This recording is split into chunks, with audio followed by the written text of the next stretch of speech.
Deus criou um planeta maravilhoso e deu na mão do homem, né? E só deu um mandamento para o homem: homem, você não coma daquela árvore do bem e do mal, porque quando você comer vai morrer. Ele tinha um planeta todo para administrar, tinha um jardim que produzia toda a árvore frutífera, né? E o mundo seria perfeito. Mas ele comeu, pecou e desobedeceu, e toda a terra entrou debaixo de maldição. É por isso que você vê tudo pervertido, estragado, o homem estragado, praticando um monte de coisas erradas, né?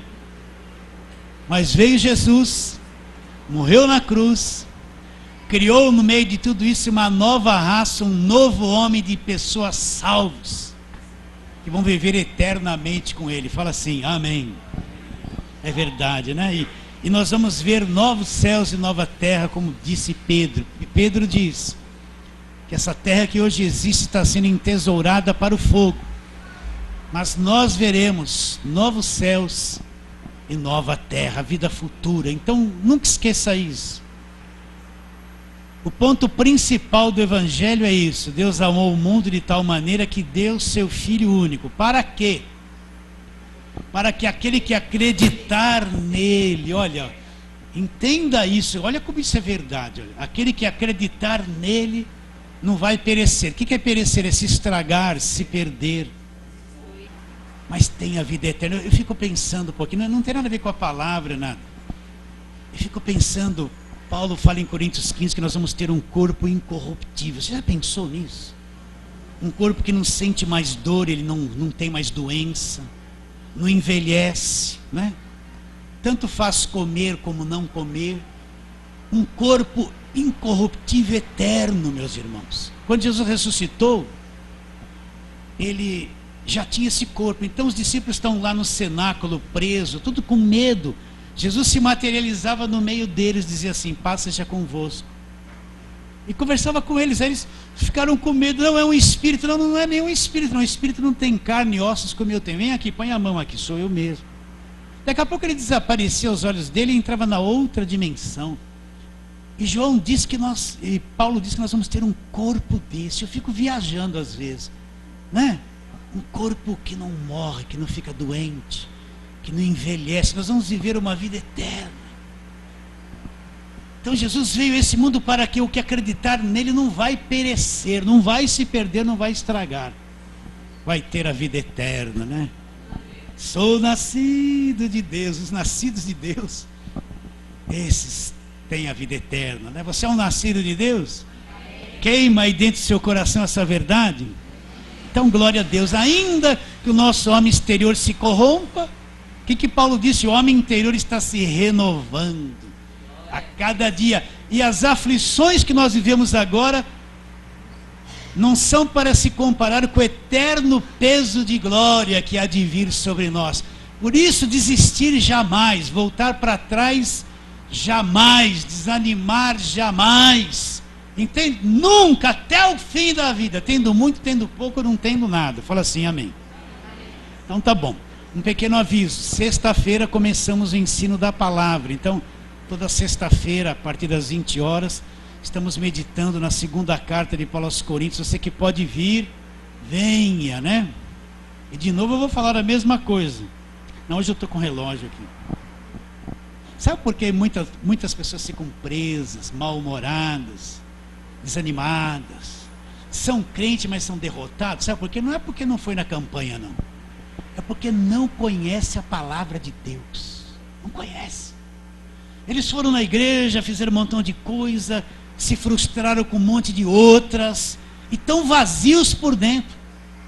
Como um saco pode parar em pé se ele está vazio? Não para, mas quando ele está cheio, né? Para em pé ou não para? Para. Então assim a vida interior, ela é construída, ela é tecida e construída com a palavra de Deus. Não tem outro material, não adianta. Então quanto mais eu vou crescendo no conhecimento da palavra, mais firme, maduro eu vou me tornando por dentro. Vai se tornando dentro de mim uma dinâmica da palavra de Deus. E é isso que eu vou me desprendendo dos meus maiores problemas, ainda que eles existam. Eu passo a viver em liberdade. Uma boa parte não conhece isso, não conhece.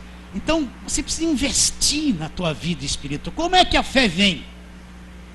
O que a Bíblia diz? A fé vem pelo ouvir e ouvir a palavra. A fé vem pelo ouvir. Não adianta ouvir a palavra, não é enrolação, é a palavra. É aí que a fé vem. Fé e palavra andam juntas. Eu não posso ter uma fé grande com conhecimento de palavra assim. Eu vou estar iludido. Eu vou cair nessa fé humana. A fé humana o que é? Eu acredito que Deus vai fazer o que eu quero. Eu vou para a igreja para Ele fazer o que eu quero. É fé humana. Ele quer ter fé para Deus cumprir o que Ele deseja. Nada mais que isso. Então como é que eu posso ter uma fé poderosa que muda a minha vida? Se eu conheço a palavra assim, eu só fiquei rodeando Jericó uma vida inteira expulsando o diabo. Não vou sair disso, gente.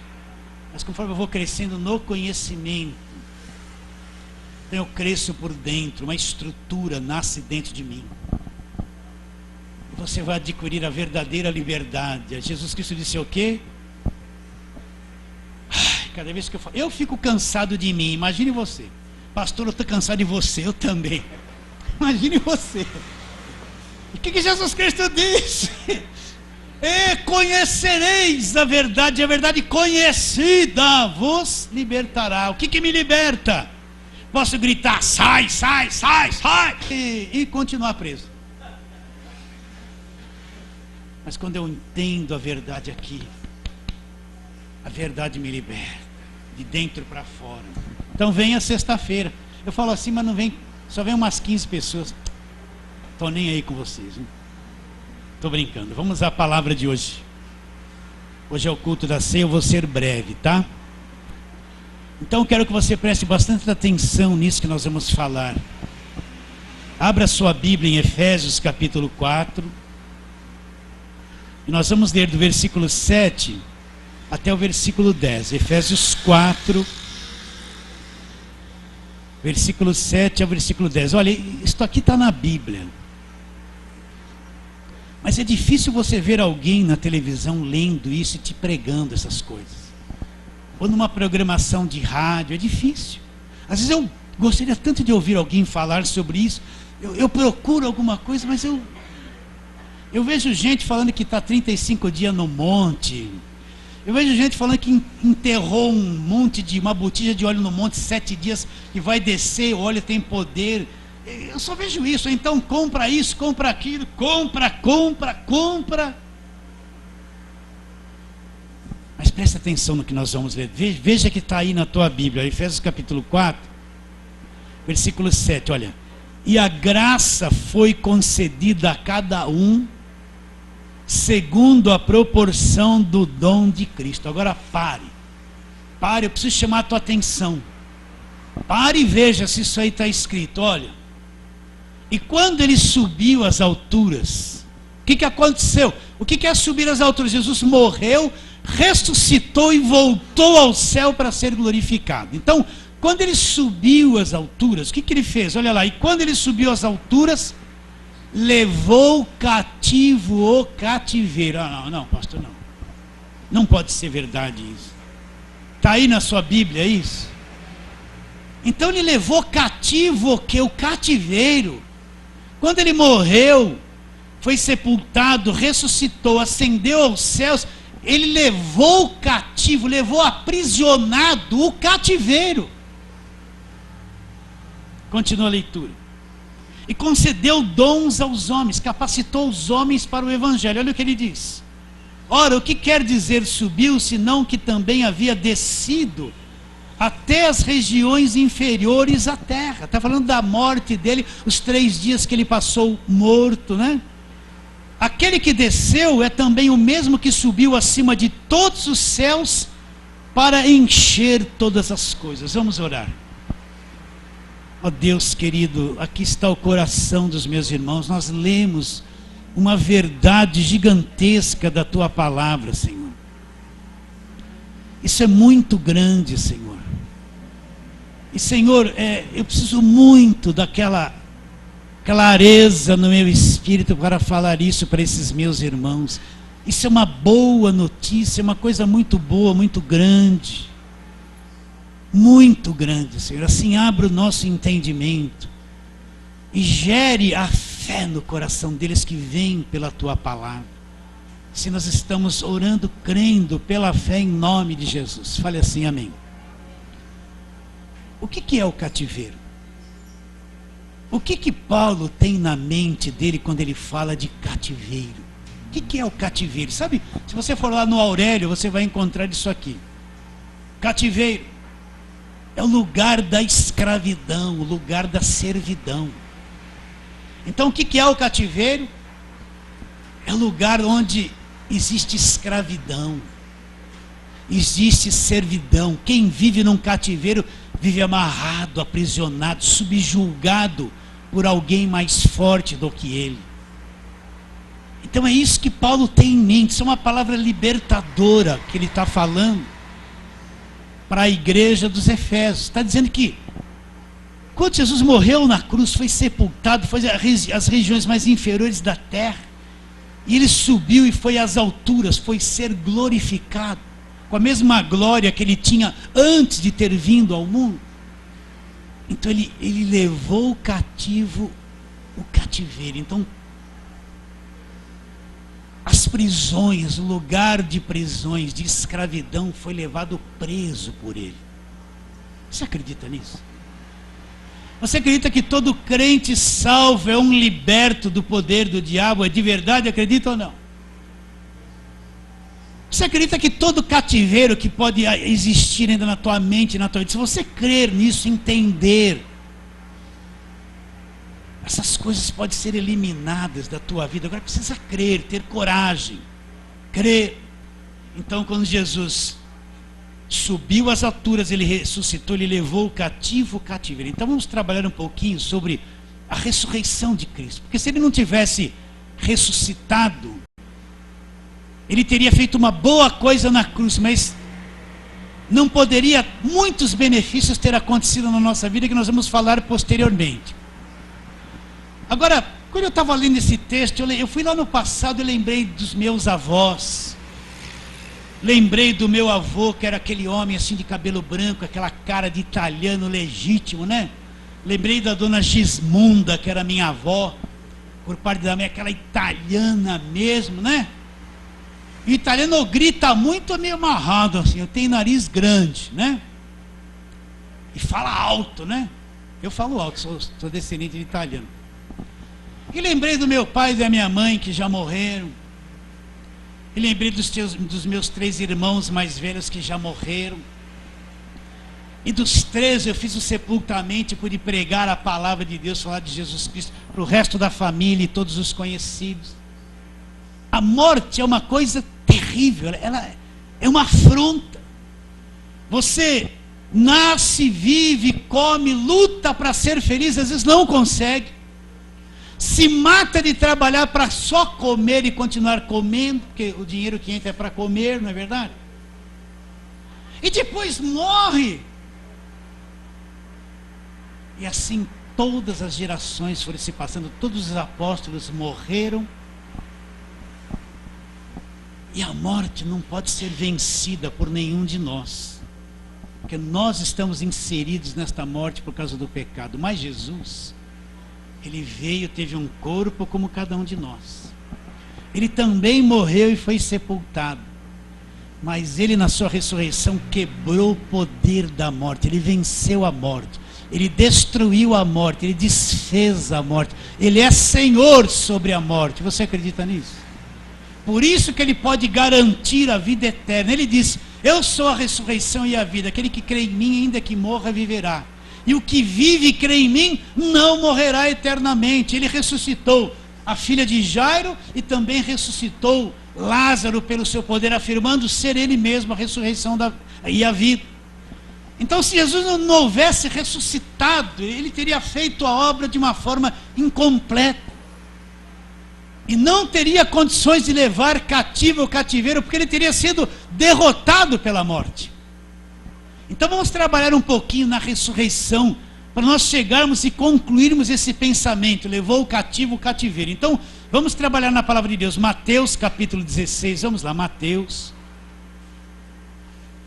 Vamos ver Jesus falando a respeito da sua morte, da sua ressurreição. todos os líderes religiosos de todas as religiões, eles morreram e apodreceram.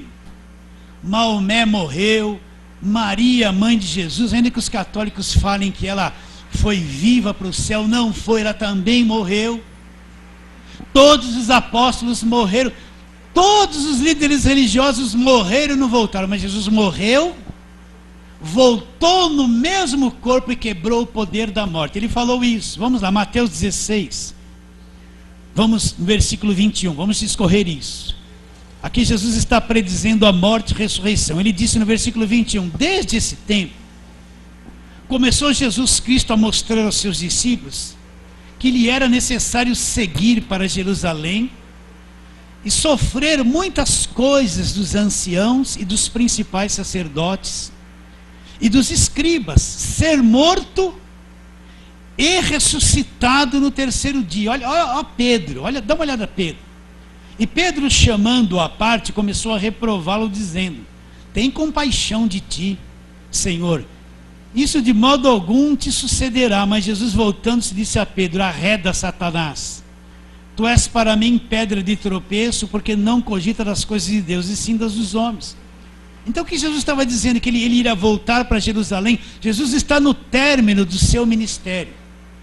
Ele vai voltar para Jerusalém, ele vai ser preso, vão bater nele, vão matá-lo na cruz, mas ele disse: olha, no terceiro dia, depois que eu morrer, eu vou ressuscitar, eu vou aparecer de novo.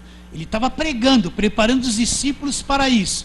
Aí no capítulo 17, que é o capítulo seguinte, do versículo 22 em diante, ele diz: reunidos ele na Galileia, disse-lhe Jesus: o Filho do Homem está para ser entregue nas mãos dos homens.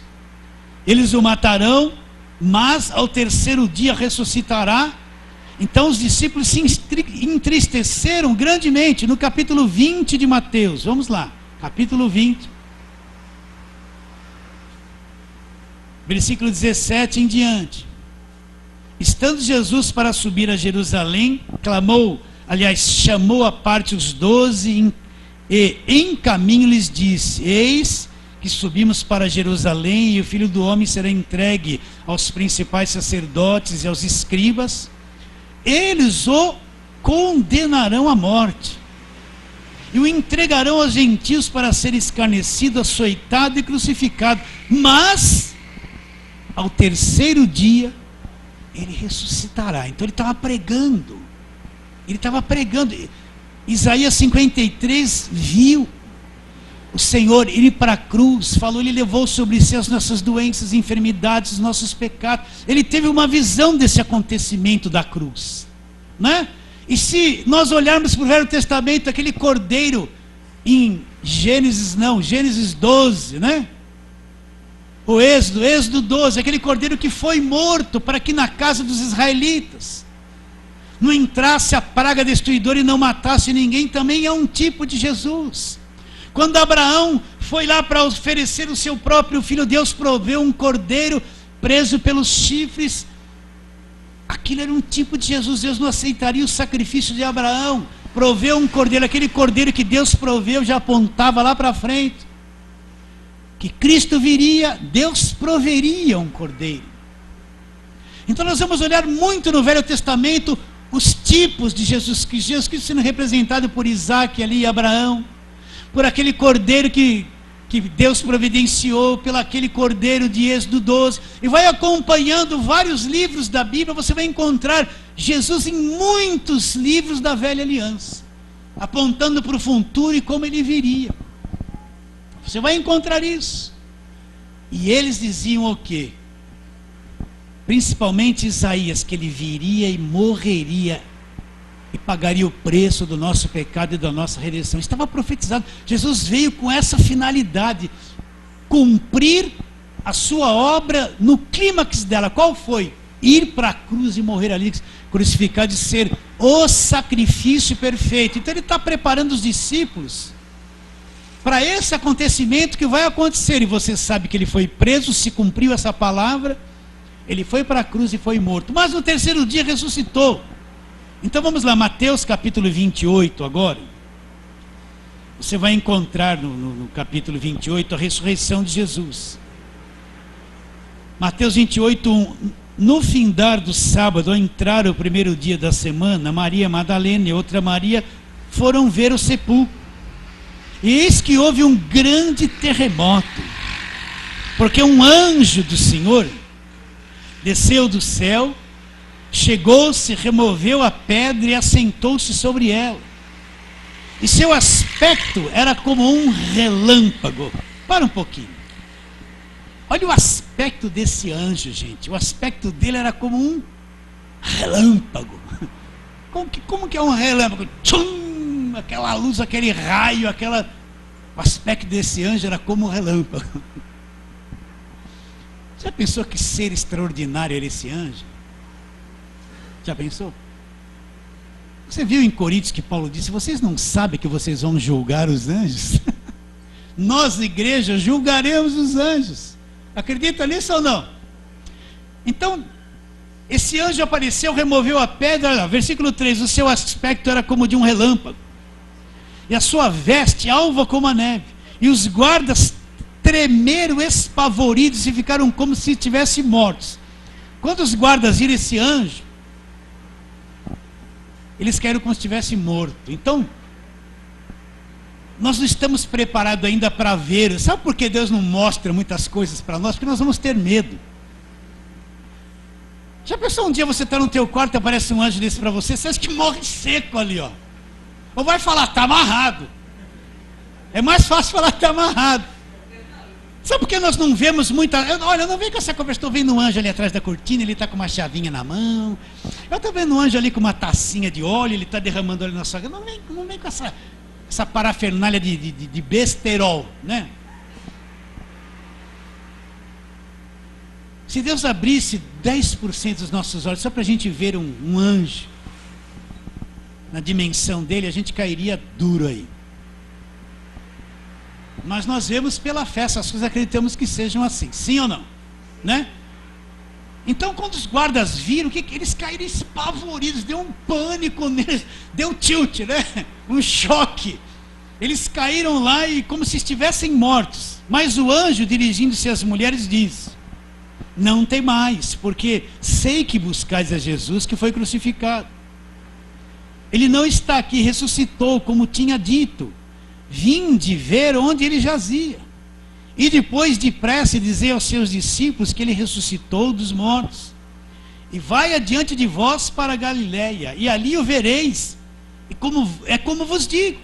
Retirando-se elas apressadamente do sepulcro, tomadas de medo e grande alegria, correram a anunciá-lo aos seus discípulos. Eis que Jesus veio ao encontro delas e lhe disse: salve. E elas, aproximando-se, abraçaram-lhe os pés e o adoraram. Então Jesus lhe disse: não temais, ide avisar os meus irmãos que se dirigem a Galiléia, e lá me verão. Então Jesus ressuscitou, saiu do túmulo vivo, o corpo dele não se decompôs, não viu corrupção, como dizem Salmos, né? Ele morreu, saiu daquele corpo a sua alma e o seu espírito. Qual foi a oração que ele fez antes de morrer? Pai, na tua mão entrego o que? O meu espírito. Sim ou não? Não fez isso? Saiu de dentro dele, o corpo dele ficou ali sepultado por 3 dias, mas ao se cumprir o 3º dia, ele voltou, entrou no mesmo corpo, ressuscitou sem nenhum dano, sem nenhuma decomposição, sem nenhum estrago. Você acredita nisso? Não, porque ele é o Senhor da vida e da morte. Ele é a ressurreição e a vida. Então isso é verdade. Isso é verdade. Os nossos entes queridos desapareceram e outros vão desaparecer. Mas Jesus Cristo quebrou o poder da morte. Ele veio e ressuscitou. Por isso que ele pode dar vida eterna para nós. Vamos ver outro texto, né? A ressurreição dele não foi espiritual. Tem pessoas que falam que Jesus Cristo é um espírito evoluído, né? Não, foi física mesmo. A ressurreição dele foi no mesmo corpo, não foi espiritual, foi física. Vamos ler onde está escrito isso. Lucas capítulo 24, vamos lá, Mateus, Marcos, Lucas. Lucas capítulo 24, nós vamos ver esse episódio muito importante.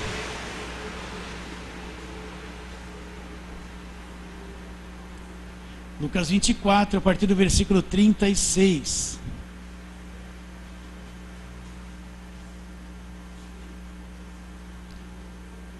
Falavam ainda estas coisas quando Jesus apareceu no meio deles. E lhes disse: paz seja convosco. Onde eles estavam? Lá no cenáculo, escondidinho, com medo, falando a respeito das coisas que haviam acontecido. Falavam ainda estas coisas quando Jesus apareceu no meio deles e lhes disse: paz seja convosco. Eles, porém, surpresos e atemorizados, acreditavam estarem vendo um espírito. Olha lá, Jesus apareceu diante deles, eles ficaram com medo: estamos vendo um espírito. Mas ele lhes disse: por que estáis perturbados e por que sobem dúvidas ao vosso coração? Vede as minhas mãos e os meus pés, sou eu mesmo, apalpai-me, verificai, porque um espírito não tem carne e ossos, como vedes que eu tenho. Dizendo isso, mostrou-lhe as mãos e pés, e por não acreditarem eles ainda, por causa da alegria, estando admirados, Jesus lhes disse: tende alguma coisa que comer? Então lhes apresentaram um pedaço de peixe assado e um favo de mel, e ele comeu na presença deles. Então, quando Jesus apareceu para eles, ninguém havia visto um morto que apareceu fisicamente para eles. Eles: estamos vendo um espírito. Ficaram com medo. Jesus falou: por que sobe essas coisas no coração? Olha, aqui sou eu mesmo. O espírito não tem carne e ossos. Ele ressuscitou no mesmo corpo dele. Jesus não é um espírito evoluído, ele é Deus em forma de homem. E esse corpo está com ele até hoje lá nos céus. Está ou não está? Está. Acredita nisso ou não? Vamos ver outro texto que fala da ressurreição física. João, Mateus, Marcos, Lucas, João. João capítulo 20. João 20, vamos ler desde o versículo 19. Ao cair da tarde daquele dia, o primeiro dia da semana, trancadas as portas da casa onde estavam os discípulos, com medo dos judeus, veio Jesus, pôs-se no meio e disse-lhes: paz seja convosco. E dizendo isso, ele mostrou as mãos e o lado. Alegraram-se, portanto, os discípulos ao verem o Senhor. Disse-lhes, pois, Jesus outra vez: paz seja convosco. Assim como o Pai me enviou, eu também vos envio. E havendo dito isso, soprou sobre eles e disse-lhes: recebei o Espírito Santo. E se de algum perdoardes os pecados, serão perdoados. Se lhes retiverdes, serão retidos. Ora, Tomé, um dos 12, chamado Dídimo, não estava com eles quando veio Jesus. Disseram-lhe então os outros discípulos: vimos o Senhor. Mas ele respondeu: se eu não ver nas suas mãos o sinal dos cravos, e ele não puser o dedo e não puser a mão do seu lado, de modo algum acreditarei. Por que existe o teste de Santo Tomé? É isso, eu quero ver para crer, Continuando. Passado 8 dias, estavam outra vez ali reunidos os seus discípulos e Tomé com eles. Estando as portas trancadas, veio Jesus, pôs-se no meio e disse-lhes: paz seja convosco. E logo disse a Tomé: põe aqui o dedo, vê as minhas mãos, chega também a mão e põe-na no meu lado. Não seja incrédulo, mas crente. Respondeu Tomé: Senhor Deus e Deus meu, Senhor meu e Deus meu. Disse-lhe Jesus: porque me viste e creste? Bem-aventurados que não viram e creram. Uma paradinha. Por isso que eu afirmo que fé não é emoção, não é sensação. Para Tomé acreditar, ele queria pôr a mão, ele queria ver, ele queria tocar. Então a fé é o seguinte: eu creio na palavra, é uma coisa invisível. Eu não sinto a palavra, eu não me emociono, não toco, Hoje em dia você vê uma fé sendo pregada que você tem que ter um ponto de contato para acreditar. Para acreditar, você tem que ter contato com alguma coisa. Onde está escrito isso? Se a fé é certeza de coisas que eu espero e convicção de fatos que eu não vejo. Então fé não é um sentimento positivo, não é o arrepio que eu senti no corpo, não é uma alegria num certo momento, não é uma paz interior que eu estou tendo, não. Fé é convicção daquilo que a palavra de Deus diz. Então a palavra gera em mim uma convicção. E essa convicção não é uma emoção. Às vezes meu campo emocional está angustiado. Mas lá no espírito eu continuo com a mesma fé. A angústia não me domina mais. Vocês estão entendendo ou não? Porque não é uma emoção. Agora você vê o crente: sinto, não sinto, senti, não senti. Ai Deus, eu quero te sentir alguma coisa. Então eu preciso cantar um cântico assim: eu vou tocar em ti, me toca. Se o Senhor me tocar, eu vou ser curado. Me toca. Ele está esperando um toque. Eu preciso sentir. Não é fé, meu irmão. Não, por isso que estão na incredulidade. Tem um cântico muito bonito que canta assim: Senhor, né, se eu tocar em ti, então eu vou receber do teu Espírito. Onde está escrito que eu preciso tocar nele para receber do teu Espírito? Então aí eu vou ser curado. Aí vai acontecer um montão de coisas. Quem disse? Não é palavra, é muito bonito. Mas não está escrito, então não é verdade, gente. Então tem uma gama de crente hoje atrás de emoções. É por isso que tem que se fazer muita música que mexe com o emocional das pessoas. Olha as músicas evangélicas, né? Cadê as músicas de adoração a Deus que abre, que exalta o nome do Senhor Jesus, que abre o coração? Então você vê um monte de música que só fala de vitória que vai acontecer, né? Eu lembro que eu estava num lugar, estava aquelas músicas lentas de adoração, todo mundo calmo. Todo mundo assim. Aí começou: o varão de branco chegou. Aí todo mundo começou. Aí acendeu todo mundo e falou: ué, está falando música de adoração, uma coisa linda. Todo mundo assim, dormindo, né? Esperando uma emoção. Aí quando começou lá, começou o pandeirinho, aí minha irmã, pi! O outro pum! O outro pá! E o outro pá, pá, pá, pá, pá, pá, pá.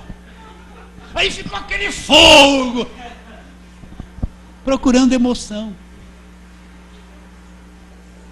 Fogo da carne, não do espírito. Vocês estão entendendo? Fé não é emoção. Olha, meus irmãos, eu falei isso, você que me ouve, você já está cansado de mim. Eu já estou, imagine você. De novo eu falo isso. Mas fé não é emoção. As suas emoções te enganam. As tuas emoções, elas tiram você da palavra. Quantas vezes você não está sentindo Deus em nada? Parece que Deus te abandonou e é uma grande mentira. Ele está com você sempre. Você não te sente, mas Ele está. Fuja das emoções. Então Tomé queria tocar, ver. Se eu não ver, eu não vou crer. Jesus apareceu de novo e joga, disse para Tomé: Tomé, vem aqui, Tomé, vem aqui. Você não fez a campanha, Tomé, das 7 voltas. Você não fez a campanha, você não fez o curso Fé, Tomé. Por isso que você está assim. Eles fizeram, estão acreditando, mas você não acredita. Vem aqui, Tomé. Põe aqui o dedo, vê as minhas mãos. Vai, me toca aqui. Chega também a mão, põe aqui do meu lado. Não seja incrédulo, mas seja crente. Então quem é o incrédulo? Que quer ver, que quer tocar, que quer sentir, porque não acredita. Por isso que busca essas coisas, né? E ele diz assim. Aí o que Tomé disse? Respondeu Tomé: Senhor meu e Deus meu. Disse-lhe Jesus: porque me viste e creste, bem-aventurado. O que é bem-aventurado? Feliz. Feliz é aquele que não vê e acredita. Então Jesus apareceu em carne e ossos. Não foi nenhum espírito que evoluído que apareceu. Ele foi ele mesmo em carne e ossos. Está bem claro isso, queridos? Sim ou não? Então, só vou falar alguma coisinha a mais da ressurreição. Em Atos, vamos Atos, João, Atos capítulo 1, versículo de 1 a 3. Jesus passou 40 dias com eles, depois da ressurreição, falando as coisas referentes ao reino de Deus. Olha lá, Atos capítulo 1, versículo 1 até o versículo 3. Escrevi o primeiro livro, ó Teófilo, relatando todas as coisas que Jesus começou a fazer e a ensinar, até o dia em que, depois de haver dado mandamentos, por intermédio do Espírito Santo aos apóstolos que escolhera, foi elevado às alturas. A esses também, depois de ter padecido, se apresentou vivo com muitas provas incontestáveis, aparecendo-lhes durante 40 dias, e falando das coisas concernentes ao reino de Deus. Então Jesus apareceu vivo para eles ainda durante 40 dias e falou as coisas do reino de Deus. Continuando. E comendo com eles, determinou-lhes que não se ausentasse de Jerusalém, mas que esperassem a promessa do Pai, da qual disse que de mim ouvistes, porque João na verdade batizou com água, mas vós sereis batizados com o Espírito Santo não muito depois desses dias. Então Jesus apareceu vivo, ficou 40 dias com eles, falando as coisas concernentes ao reino de Deus ainda. Agora, a pergunta é essa: por que Jesus ressuscitou? O que a Bíblia mostra que a ressurreição dele tem muita influência na minha vida? O que a Bíblia ensina? Então vamos lá, Romanos capítulo 4, ele está falando aqui de Abraão. Esse capítulo 4, ele está falando que Abraão foi justificado não por aquilo que ele fez, mas por aquilo que ele acreditou. Então ele vai fazendo essa dissertação, até que ele chega no versículo 23, ele fala assim: não somente por causa dele está escrito que foi levado isso em conta, mas também por nossa causa, posto que a nós igualmente nos será imputado, a saber, nós que cremos naquele que ressuscitou dentre os mortos, a Jesus o nosso Senhor, o qual foi entregue por causa das nossas transgressões, entregue aonde? Para a morte na cruz, e ressuscitou por causa da nossa justificação. Então, ele ressuscitou para garantir a nossa justificação. Hoje, nós estamos sem condenação, não há condenação para aqueles que estão em Cristo Jesus, não há mais condenação para o crente de verdade que nasceu de novo. Nós fomos justificados. O que é ser justo diante de Deus? Vou explicar pela 1000ª vez, já estou cansado de mim mesmo. Olha como isso é lindo. Você devia 100 mil reais. Deixa eu tirar o óculos. Não tinha com que pagar. Você tinha um credor que ia te pôr na cadeia. O credor está aqui, ó, você assinou tudo isso, está tudo aqui, sua assinatura, você não vai pagar. Então você vai mofar o resto dos seus dias na cadeia. Você não tem força para pagar, não tem condições de pagar. Você está condenado, além de culpado, condenado. Uma pessoa muito rica fica sabendo da sua posição, e ela tem misericórdia de você e te ama. Ela assume o teu lugar, vai lá para o teu credor: quanto é que ele der? 100 mil reais.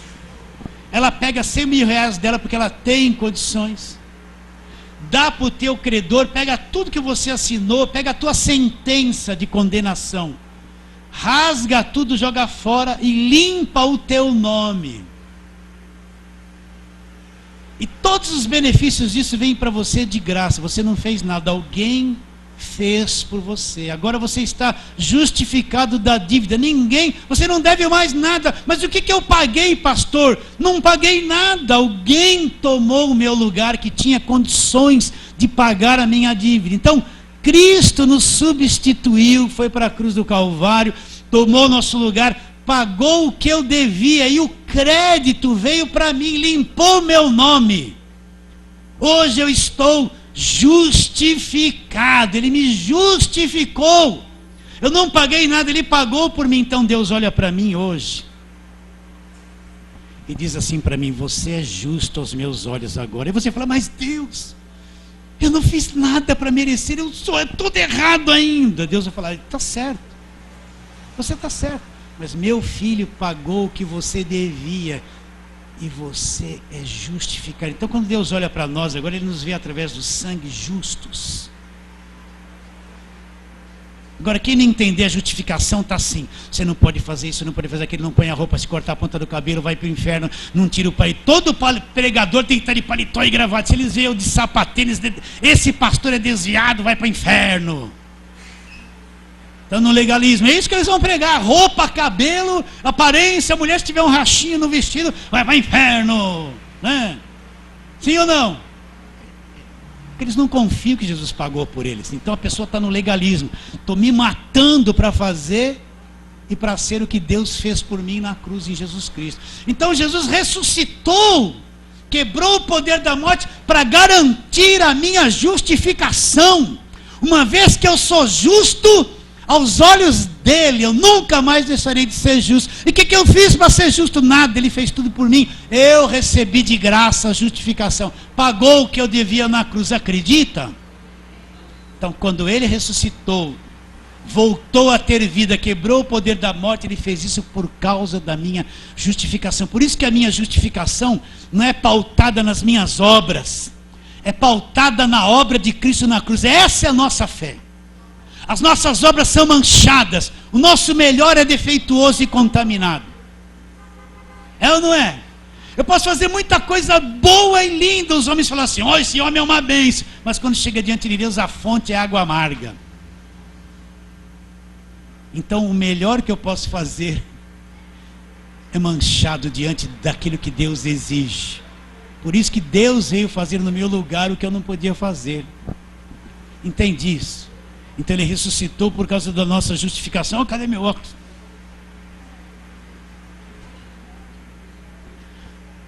Vamos lá, 1 de Pedro. Porque Jesus ressuscitou? Qual é o efeito da sua ressurreição na minha vida? Olha o que ele diz no versículo 3 da primeira carta, no capítulo 1. 1 de Pedro 1, 3. Bendito Deus e Pai de nosso Senhor Jesus Cristo, que segundo a sua muita misericórdia nos regenerou para uma viva esperança mediante a ressurreição de Jesus Cristo dentre os mortos. Nos regenerou para uma herança incorruptível. Onde está a nossa herança? Sem mácula, sem mancha, imarcessível, reservada nos céus para vós outros, que sois guardados pelo poder de Deus. Então ele nos regenerou através da ressurreição. O que é uma pessoa regenerada? Vamos supor que ela tenha sido drogada, estava destruindo a vida dela, destruiu tudo. Aí um dia ela creu em Jesus Cristo, conseguiu largar todas aquelas coisas, foi liberta, se tornou um cidadão limpo, nova criatura, foi regenerada, saiu da podridão e se tornou nova novamente, entende? Então, além dele nos justificar, ele nos tirou do estrago e fez de nós uma nova criação, nos regenerou, por isso que ele ressuscitou. Então, a garantia da nossa regeneração é a ressurreição de Cristo. Só mais uma coisa para nós terminarmos. Atos capítulo 2. Olha, você tem que crer no que está escrito. Atos 2, versículo 22 até o 24. É a famosa pregação de Pedro depois que ele foi cheio do Espírito Santo. Versículo 22. Varões israelitas, atendei a estas palavras.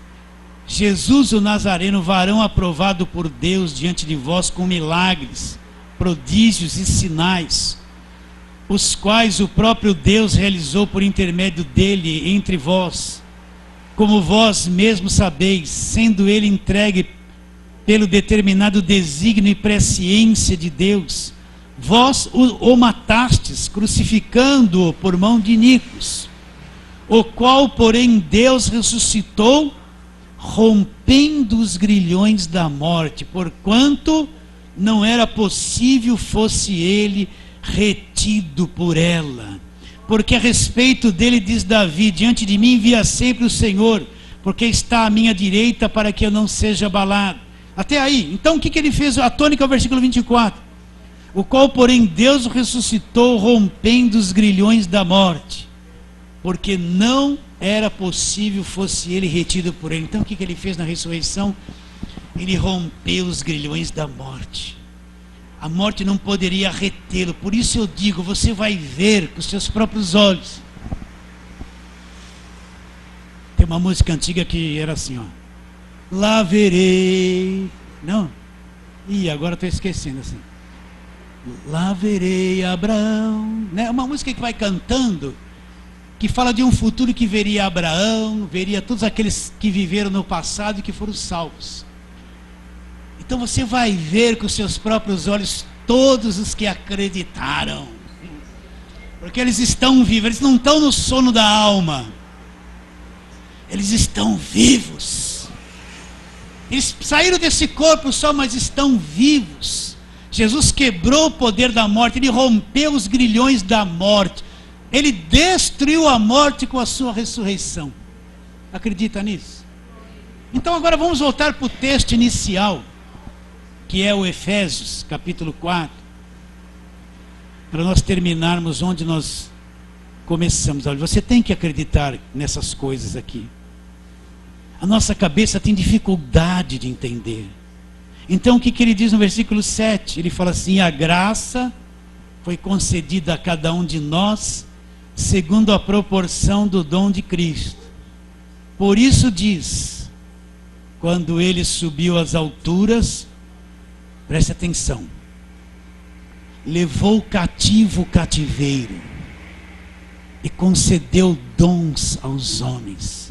Ora, o que quer dizer subiu, senão que também havia descido às regiões inferiores da terra? Mas aquele que desceu é também o mesmo que subiu acima de todos os céus. Nós estamos assentados lá nos lugares celestiais com ele, para encher todas as coisas. Então Jesus ressuscitou, subiu acima de todos os céus, encheu, completou todas as coisas. Agora ele levou cativo o cativeiro. Você acredita nisso?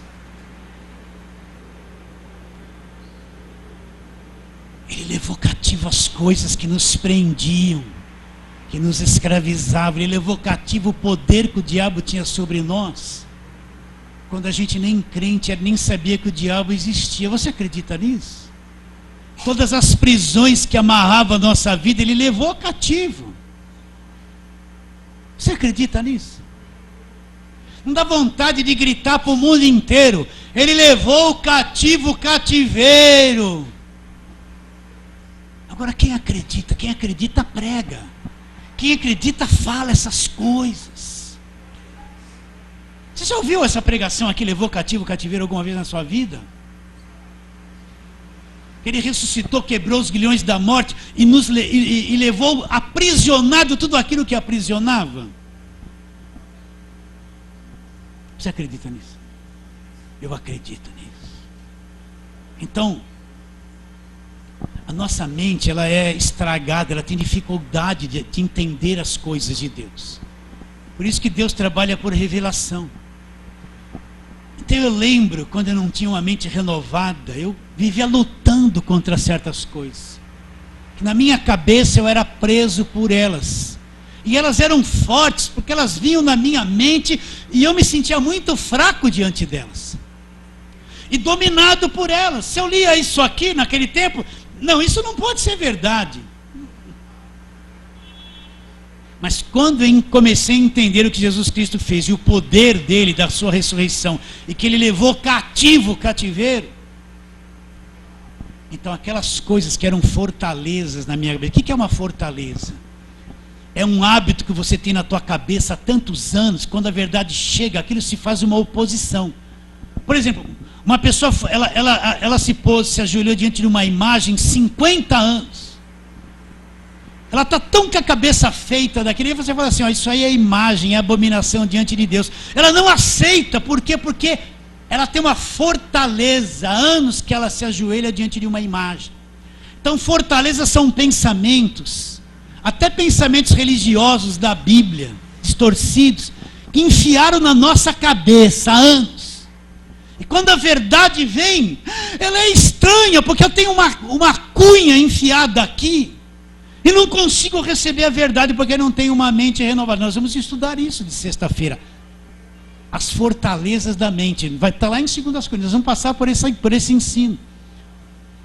Então nós temos dificuldade de crer. Jesus levou cativo o cativeiro, mas eu acredito. Aí eu olho para mim, mas eu tenho umas coisas em mim que me levam para o pecado. E a gente não acredita na palavra de Deus. É a fortaleza. Mas que Jesus levou cativo o cativeiro, ele levou. Agora, como eu faço para você entrar nisso? É só você acreditando no que está escrito. Se você não entende isso, fala: Senhor, abre o meu entendimento. Abra o meu entendimento. Eu preciso muito ter revelação dessas coisas. Eu vou terminando a palavra, estou passando o tempo. Fala assim, amém.